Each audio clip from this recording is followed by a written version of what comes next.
boat sort of area around there, the bridge, which obviously if enemies are coming, you can pull up. But right now they're just cars and traffic because it's the future past. If we come up here, up there, the Earl used to live. You know, the big cheese of this area, the one who all goes around and sleep and eat food. And there's obviously be like staircase goes down there, and there'll be portcullis, which is basically a slight gate to stop people if they manage to like swim the moat or climb the dry moat, depending on which kind it is. To stop them. And obviously there are those sort of window things there, so people could just go and just shoot people whilst there. And if you notice, there's a small gap that can stop people from climbing through.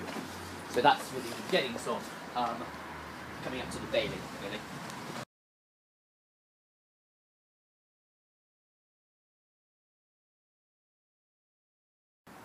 So at the beginning of the bailey, it comes to the ramparts, which you look at now. There, the sort of broken walls. They were normally a lot higher. They were basically, so the people defending, so the people of Launceston, could just look over, see the bad guys, spit at them, go, ha ha, you're not entering, whilst the people can't climb in. Over there, all the way over there to there, you can just about see some stone, is the kitchen, cooking, make food area. You can see it's separate from everything else because if you had a lousy chef who set things on fire, only they would get burnt and the important people wouldn't actually get harmed. You can see a sort of, which is hard to tell what it is, just a sort of stone in a sort of rectangle. We think now will be used as a sort of walkway, you know, in your house. You have a sort of passageway leading to the important area, so that can lead over there, it can lead to here. And then here is the moot hall, as the sign suggests. This is basically used for, so you'd be allowed entry from here, and then you come here, you'll state your business, and then you'll be told whether you're allowed to go up to the big cheese.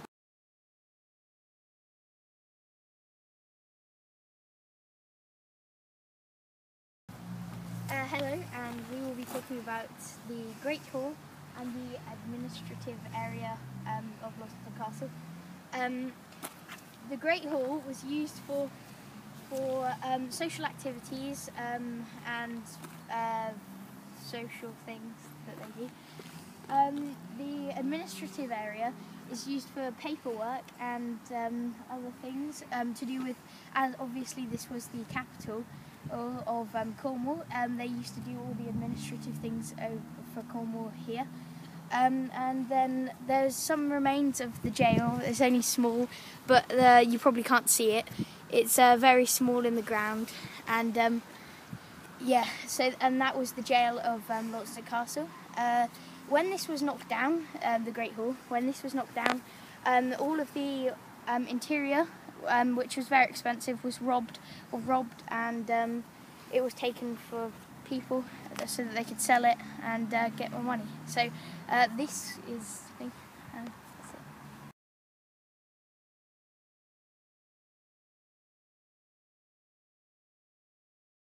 it. And Bailey, see, look at me. I'm still talking here. See that? Hello Ben. You see how this started? It wasn't actually stone as it is now. Ignore Ben. It was actually made out of wood because William the Conqueror came. There was lots of angry Englishmen because he kind of killed their king, become king. See the issues with that, you might get a bit annoyed. So he had to build a fortress to build the area quickly. But after a while, he's long gone, dead. It came to Richard of Cornwall. He was the Earl who would live in that area, and he replaced it with stone basically because he decided to stay here in Launceston so he could hold his all-important meetings of Cornwall, because again, capital of Cornwall, all the important stuff. So, we should actually talk about the areas. Spencer's had a drink fiasco.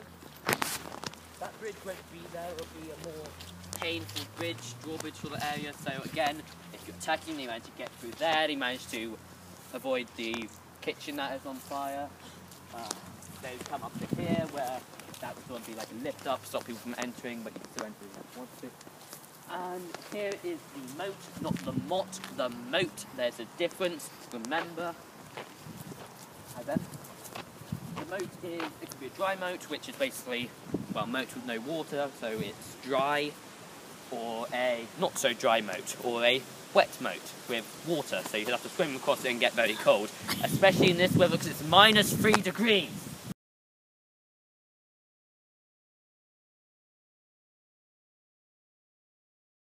And welcome to Launceston Castle. Now we will be talking about the moat of the castle of HIT. As we can see, there's a dry moat over here. See, over here. It would usually be, it could be a dry moat or it could be a wet moat. We don't actually know. Then, as soon as they crossed the moat or swam through the moat, they reached the stone wall. And Peter's demonstrating. They meet a stone wall. And then they have to climb up the stone wall, which will waste a lot of energy, and they may slip as they've got heavy armour on, and they've got to carry their swords, their shields, and everything on all of their equipment. As Pete's trying to do now, he needs to be very careful, obviously, health and safety. As you can see, after they've climbed up the rock, they come to a hill which is very steep. Usually you have to be a very skilled climber, I'm guessing, to climb these hills. So the main focus of the attack would come through the bridge.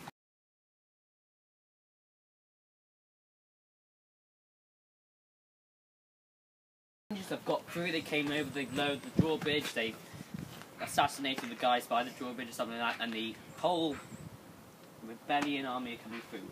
And they come to this. About 3 people to the stairs, they have to climb up very steep steps with that at you. Have fun with that, watch me try to go up those stairs. First layer.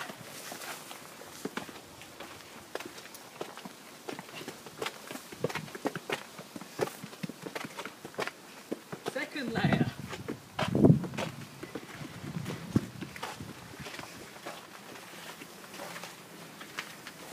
Third layer. All the time that arrow's coming down with them and stuff.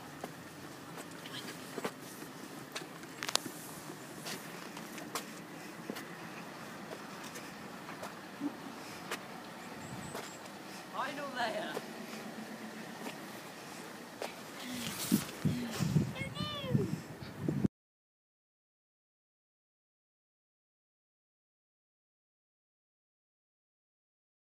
So I've had like 5 minutes to recover from that, getting better.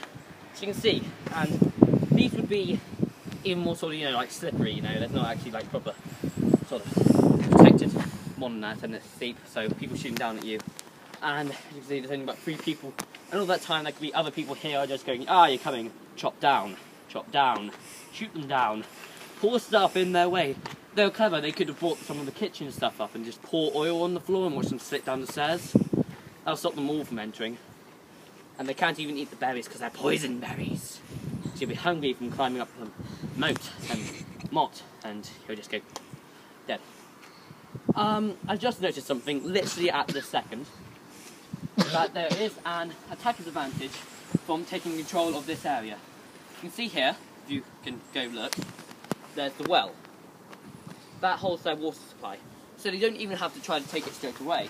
They can just hold out here, stop them from reaching their water and food supply because they'd be getting food from over there. So they could just starve them out, really. But that didn't happen. They weren't clever like that.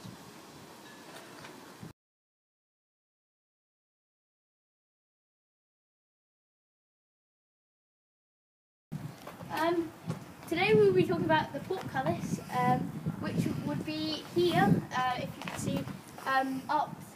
It would be an archway. Look up, guys. Come on, look up. Okay. Yeah, so there would be a portcullis and an archway, which the portcullis would go up into.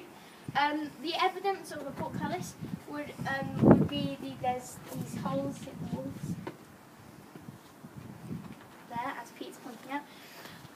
There is a stairwell here, which would probably be used for getting the archers up onto the battlements.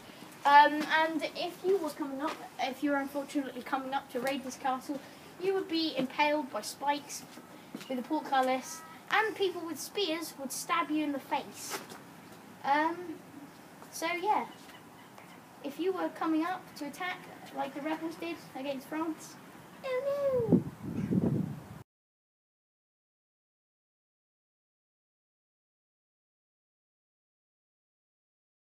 Hello, I'm here with my lovely assistant-ish, Ben. Yes, we're going to be explaining a way that this area is fantastic to defend and a really pain if you're trying to take it over, attack it, destroy the people that have burn it to the ground. So we're going to describe about using this stair. Well, there's another one there which is better to describe because it's more curvy, but it's dark, so you can't call it. So, we climb here. So with Ben, just stand on the first step. So as you can probably just about make out, this curves a little bit. So, Ben's an attacker, I'm a defender. Ben then tries to hit me with a sword. Actually, he's right-handed like most people, but the wall is curving this way. However, I'm right-handed as well. The wall would be curving away from me, so I can just go, and he would be dead. So this is what the reenactment would really look like. So he's charging up here, going, ah! Trying to hit me. That's what they normally do. Oh no! Yeah, so basically, one person here would be able to hold this out for about an hour before someone finally gets better and feeling focused on pure fatigue.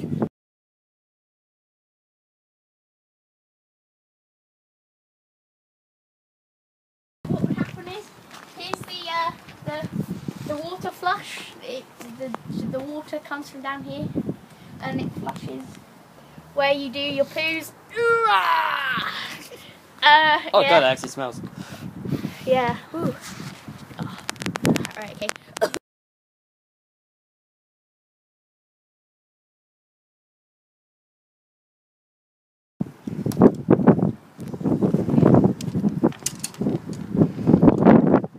Welcome to the top of Launceston Castle. It is windy and cold, so let's make this quick. Lovely view, don't you think? So, if you look from here, you can see practically everything apart from the fact that there are trees in the way. That's not meant to be there, that's just the entrance. There's the bailey, which you explained earlier. There's the well, which you could poison and kill everybody with. There's battlements, which you could pour stuff on to kill people attacking. There are the stairs, which take ages to get up, even when you go sprinting. And if you look down here, you would see a large gap, which if you fell, you would die. And if people were attacking, you could just spit on them and they would die as well. You know, just drop through their brain. But there would actually be another layer here, as you can see. There's no scale of heights. And you'll see a sort of gap there where you could put another floor. This, as I explained to Miss Bootman, which she did not believe me, is where the Earl would live! See? I was right, as usual. And also, they would hold the important meetings, you know, as has been said like 3 times before, capital of Cornwall,